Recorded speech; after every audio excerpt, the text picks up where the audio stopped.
అంటే చూసిన వాళ్ళు ఏమని చెప్తున్నారు అమ్మ ఎట్లా పోయింది ఏందని? బియ్యం బస్తా వేసి అక్కడ బండి పెట్టిండు, బండి మలుపుకుందాం పైకి అన్నసరికి ఆ గోడ కూలిపోయి ఈయన రివర్స్ అక్కడ కొట్టుకుపోయింది.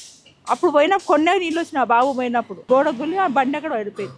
బండితో పైన కూడా కొట్టుకుపోయినారు. ఈ పక్క పట్టుకుండంట దాన్ని, ఒక దాన్ని పట్టుకొని బచావ్ బచావ్ బచావ్ అని అక్కడ ముస్లింలు వాళ్ళు అరుస్తుంటే చీర వేసిరంట శారీ. ఆ శారీ పట్టుకొని ఇక వెనక ఆపరేషన్ అయింది నరం.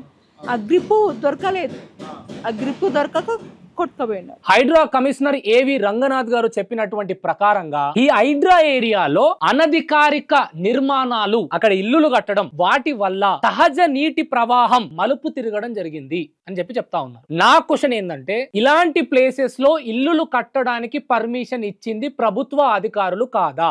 డ్రైనేజ్ క్లీనింగ్, ఆ నాలలు గనక క్లీనింగ్ చేసి ఉంటే ఆ నాలల్లో ప్రవహించే నీరు 114 mm నుండి 124 mm మధ్య వర్షం వస్తేనే అక్కడ ఉన్నటువంటి నాలలు పొంగి పొరలే పరిస్థితి వచ్చిందంటే అక్కడ లాస్ట్ టైం ఎప్పుడు క్లీన్ చేశారు? అక్కడ ఏదైతే గోడ ఉందో అదే గోడ లాస్ట్ టైం కూడా ఒకసారి కూలిపోవడం జరిగింది. నీరు ప్రవాహానికే ఒక గోడ కూలిపోతుందంటే ఆ గోడ మళ్ళీ నిర్మించినప్పుడు స్ట్రాంగ్ గా నిర్మించాలి కదా. కూలిపోయేంత ఈజీగా నిర్మించడం అంటే అది ఎవరి నిర్లక్ష్యం? ఇది ఎవరి నిర్లక్ష్యం అనుకుంటున్నారు? ప్రభుత్వం ప్రభుత్వం అంతే. అసలు వాళ్ళు అక్కడ గోడ మంచి కరెక్ట్ కడితే మా బాబు కట్ట జరగకపోతుండే కదా.